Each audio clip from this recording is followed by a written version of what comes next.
derivatives, and next on our list is Quantum Foods, which was spun off from Pioneer. What that means is that effectively Pioneer decided it didn't want to own this business division anymore, so it distributed shares in Quantum Foods to its shareholders. So you basically got these in your account, and from one day to the next they just started trading in the market under a new management team.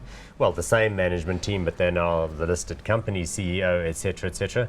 The actual business itself is involved with animal feeds, eggs, layer livestock and broilers. So layer livestock means, you know, the little birds that produce the eggs that get used, and then little chicks and so on that get sent to other people to manufacture chickens, and then the broilers themselves. Market capitalization fairly modest, 618.1 million rand. Price earnings ratio of 4.91, dividend yield of 3.77. So Gerbrand, when it first came into people's accounts, they must have wondered, well, what's this thing worth? Where's it going to trade? But it has at least now had results of its own, under its own banner, and so you're starting to develop a level and see where it ought to be priced.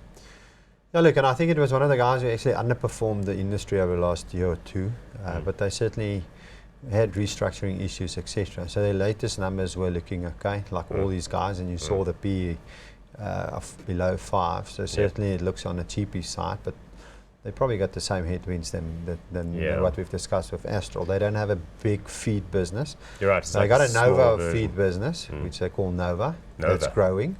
So that's a plus for them. Some of the other guys only actually just give themselves feed on that front.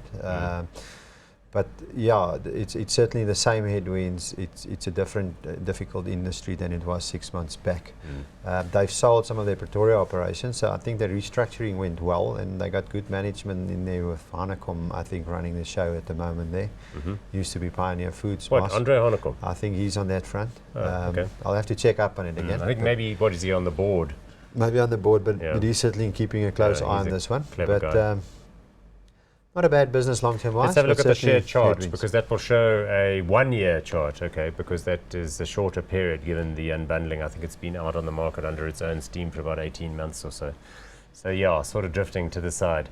But your general sense would be maybe a lot of work to do and some concerns there potentially with regard to the overall dynamics of the chicken industry, which is kind of caught between a rock and a hard place, imports. So it's not as though the consumer necessarily is eating less chicken. It's just harder for the local producers to be the ones doing the sales. Yeah, I think they're going to, from a revenue and an EBITDA point of view, they get more of their sales just from the chicken side, etc. So they're certainly going to have a tougher time than what Astral would have. So yeah, it's going to be headwinds for them. Long-term wise, I got no problem with the company. It's cheap on a price-to-book ratio. It's cheap on all earnings metrics, but the earnings are going to fall away. So that's not the right way to look at the company. Also a bit small for me. So the liquidity on that is certainly a problem for fund managers. And sometimes after an unbundling, you get a certain amount of loose holders who didn't really, get this, and then when they see it's not really doing much for them, they'll offload it. Okay, not hot on that one. No, not hot.